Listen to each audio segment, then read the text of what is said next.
Halo semuanya, nama aku Ana Gracia. Hari ini aku akan menjelaskan gimana sih apa peran emosi dalam menciptakan sebuah kebiasaan.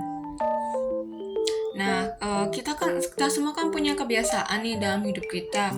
Tapi apa sih yang biasanya membuat suatu perilaku jadi kebiasaan? Mari kita mulai.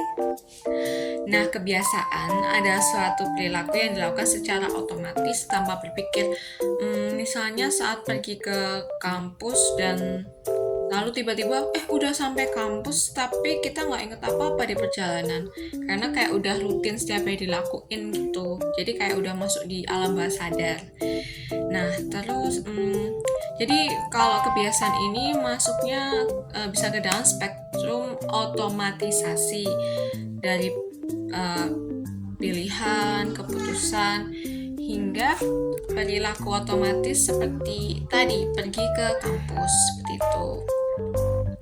Nah, apa yang bisa membuat suatu perilaku menjadi kebiasaan? Nah, emosi ini memegang peranan penting nih.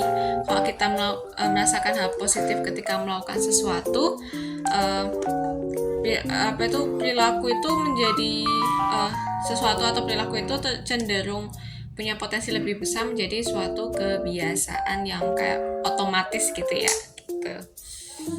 Contoh dalam kehidupan sehari-hari itu kalau saya setiap sebelum tidur saya menyetel lagu di Spotify kayak lagu-lagu tenang kayak ASMR gitu, suara air mengalir, karena itu kebiasaan sebelum tidur saya yang membuat saya senang, makanya jadi kebiasaan deh tiap pakai suara itu pasti langsung tidurnya cepet gitu.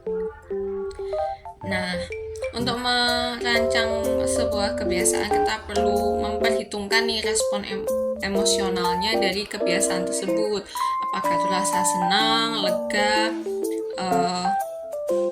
pengurangan rasa sakit gitu ya. Jadi emosi adalah kuncinya, karena semakin positif emosinya semakin mudah suatu kebiasaan itu dijalankan gitu. Nah, jadi saat kita memahami bagaimana emosi menciptakan kebiasaan seperti ini, kita dapat lebih efektif dalam membentuk perilaku dalam hidup kita nih. Begitu. Nah, sekian dari saya untuk materinya ini. Terima kasih. Bye-bye.